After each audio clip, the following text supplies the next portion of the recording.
জাকারিয়া ইবনু ইয়ানহায়া রহমতুল্লাহি আলাইহি আয়েশা রাদিয়াল্লাহু তাআলা আনহু থেকে বর্ণিত।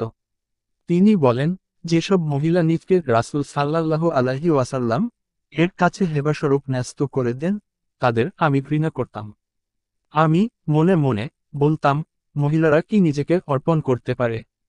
এরপর যখন আল্লাহ তাআলা আয়াত নাজিল করেন, আপনি তাদের মধ্য থেকে যাকে ইচ্ছা আপনার কাছ থেকে দূরে রাখতে পারেন এবং যাকে ইচ্ছা আপনার নিকট স্থান দিতে পারেন।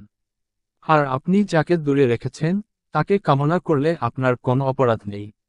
তখন আমি বললাম, আমি দেখছি যে আপনার রব আপনি যা ইচ্ছা করেন তাই পূরণ করেন।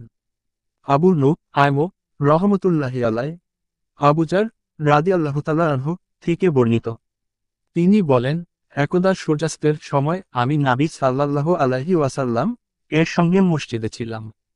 তিনি বললেন, হে আবু যার, তুমি কি জানো সূর্য কোথায় ডুবে? আমি বললাম, আল্লাহ এবং তার রাসূল সবচেয়ে ভালো জানেন। তিনি বললেন, সূর্য চলে, অবশেষে আরশের নিচে গিয়ে সিজদা করে। নিম্নবর্ণিত আয়াত কথায় বর্ণনা করা হয়েছে, অর্থাৎ সূর্য ভ্রমণ করে তার নির্দিষ্ট গন্তব্যের দিকে, এ পরাক্রমশালী সর্বজ্ঞের নিয়ন্ত্রণ।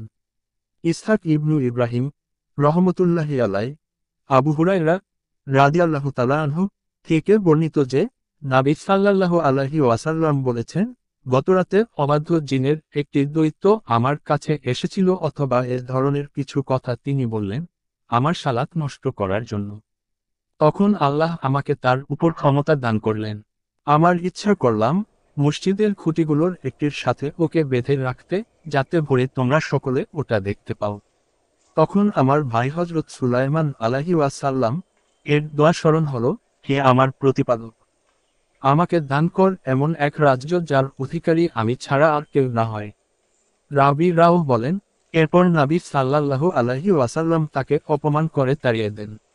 ইব্রাহিম ইবনু মুসা রহমতুল্লাহি আলাইহি হযরত ইবনু আব্বাস রাদিয়াল্লাহু তাআলা আনহু থেকে বর্ণিত।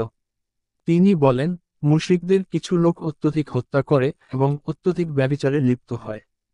তারপর তারা মুহাম্মদ এর কাছে এল এবং বলল, আপনি যা বলেন এবং আপনি যেদিকে আহ্বান করেন তা অতি উত্তম। আমাদের যদি জানিয়ে দিতেন যে আমরা যা করেছি তার কাফারা কি। এর প্রেক্ষিতে নাজিল হয়, এবং যারা আল্লাহর সঙ্গে অন্য কোন ইলাকে ডাকে না, আল্লাহ যাকে হত্যা করা নিষেধ করেছেন তাকে না হক হত্যা করে না এবং ব্যভিচার করে না। আরও নাজিল হলো, হে আমার বান্দাগণ, তোমরা যারা নিজেদের প্রতি অন্যায় করে ফেলেছ, আল্লাহর অনুগ্রহ থেকে নিরাশ হও না। সাদাকা ইবনু ফাজল রহমতুল্লাহি আলাইহি মুগিরা রাদিয়াল্লাহু তাআলা আনহু থেকে বর্ণিত।